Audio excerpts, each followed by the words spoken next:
Hello everyone, hope you all are doing good. Welcome back to Learnify.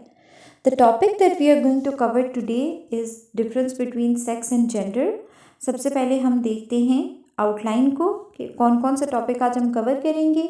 Definition देखेंगे sex की क्या है, gender की क्या डेफिनेशन है, फिर इनके बेसिक डिफरेंसेस देख लेंगे, इनके बीच में क्या डिफरेंसेस है। Then we'll move forward to inter differences and intra differences on the basis of gender. Without wasting further time, let's move to the topic. सबसे पहले हम बात करते हैं डेफिनेशन की। वर्ल्ड हेल्थ ऑर्गेनाइजेशन ने सेक्स की एक डेफिनेशन दी है कि sex refers to the biological and physiological characteristics that define men and women. Simple language में कहें तो रिप्रोडक्टिव स्ट्रक्चर को देखते हुए जब हम बताते हैं ये मेल है और ये फीमेल है, उसको हम क्या बोलते हैं? सेक्स बोलते हैं। जेंडर की डेफिनेशन देखते हैं तो जुडिथ लॉर्बर्ट की एक बुक है सोशल कंस्ट्रक्शन ऑफ जेंडर, उसमें वो एक कॉम्प्रिहेंसिव डेफिनेशन देते हैं जेंडर की कि gender refers to the socially constructed roles, behaviours, activities and attributes that a given society considers appropriate for men and women. इसका मतलब है कि जेंडर सोशली कंस्ट्रक्टेड है क्योंकि आपकी सोसाइटी आपके रोल्स डिफाइन कर रही है। जुडिथ लॉर्बर्ट का ये एक थीसिस था सोशल प्रोग्रेशन ऑफ जेंडर, उसमें कि वो ये बताते हैं कि एक बच्चे की पैदाइश से लेके उसकी डेथ तक उसकी लाइफ के जितने भी एस्पेक्ट्स हैं वो आपकी सोसाइटी का कल्चर, उसका रिलीजन और उसकी जो सोशलाइजेशन के कुछ इंस्टीट्यूशंस होते हैं वो डिफाइन कर रहे होते हैं कि आपके क्या रोल्स हैं, क्या रिस्पॉन्सिबिलिटीज़ हैं, क्या बिहेवियर्स हैं, क्या एट्रीब्यूट्स हैं। वो सारी की सारी से कौन डिफाइन कर रहा होता है? आपकी सोसाइटी डिफाइन कर रही होती है।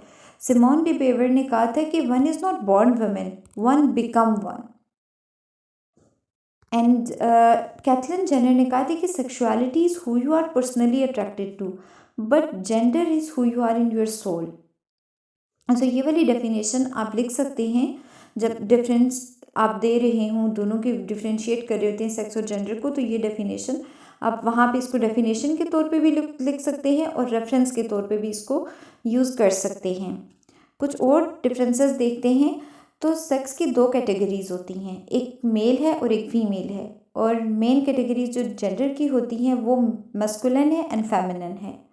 सेक्स जो होता है is determined or inherited by birth, biological होता है, गिवन बाय बर्थ, देयरफॉर आप इसको चेंज नहीं कर सकते हैं। For example only a woman can give birth. आप दुनिया के किसी भी कोने पे जाएं ये फैक्ट इसी तरह रहेगा, आप इसको चेंज नहीं कर सकते।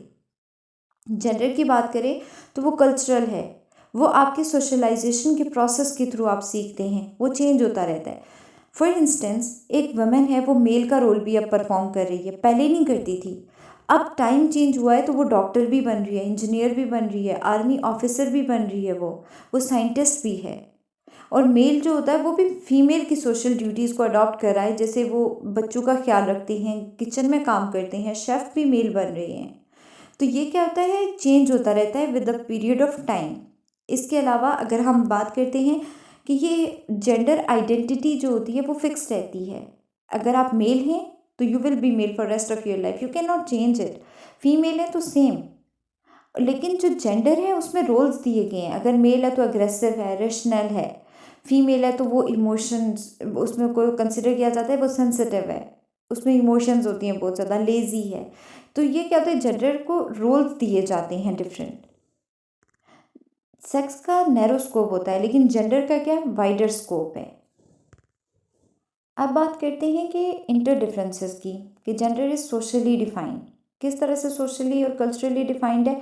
कुछ रोल्स एंड रिस्पॉन्सिबिलिटीज़ हैं, कुछ एट्रीब्यूट्स हैं, कुछ एंटाइटलमेंट्स हैं जो कि लिंक किए जाते हैं मेल और फीमेल के साथ। फॉर एग्जाम्पल अगर फीमेल है तो उसको कंसिडर किया जाता है ये केयरिंग है और नर्चरिंग है, तो ये ऐसी जॉब के लिए सूटेबल होगी जैसे नर्सिंग है, टीचिंग है। बट मेल है उसको ये कंसिडर किया जाता है कि ये रैशनल है, लॉजिकल है, कंस्ट्रक्टिव है, तो इसको ऐसी जॉब्स होनी चाहिए जैसे साइंटिस्ट, इंजीनियर या फिर डिफेंसिव जॉब होनी चाहिए, आर्मी ऑफिसर, ऐसी चीज़ें। लेकिन जो एट्रीब्यूट्स फीमेल के साथ लिंक किए जाते हैं कि फ्रेजाइल है, इमोशनल है, और मेल का होता है कि ये रिस्क टेकर है, अग्रेसिव है। एंटाइटलमेंट्स की बात की जाती है, हमेशा ये कंसिडर किया जाता है कि फ़ीमेल की इंफीरियर हेल्थ होती है, हेल्थ केयर होती है एज़ कम्पेयर टू मैन, और मेल की ज़्यादा होती है। वो उसको हेल्थ केयर अगर मेल को देखा जाए तो उसको ज़्यादा साउंड समझा जाता है, और फीमेल को फाइनेंशियली डिपेंडेंट होती है फीमेल मेल के ऊपर, लेकिन मेल क्या होता है, वो फाइनेंशियल ऑटोनॉमी होती है उसकी। अब देखते हैं intra differences on the basis of class, caste, nationality, religion, age, इनके बेसिस पे। कास्ट की बेसिस पे बात करते हैं तो सबसे पहले हम हिंदू रिलीजन की बात करते हैं तो हिंदू रिलीजन में 4 कास्ट्स हैं, ब्राह्मण, क्षत्रियास, वैश्यास, शूद्रास। तो जो ब्राह्मण की औरतें होती हैं उनको अलाउ होता है कि वो जाकर टेम्पल्स में वर्शिप करें, क्योंकि उनकी सुपीरियर क्लास है, कास्ट उनकी सुपीरियर है।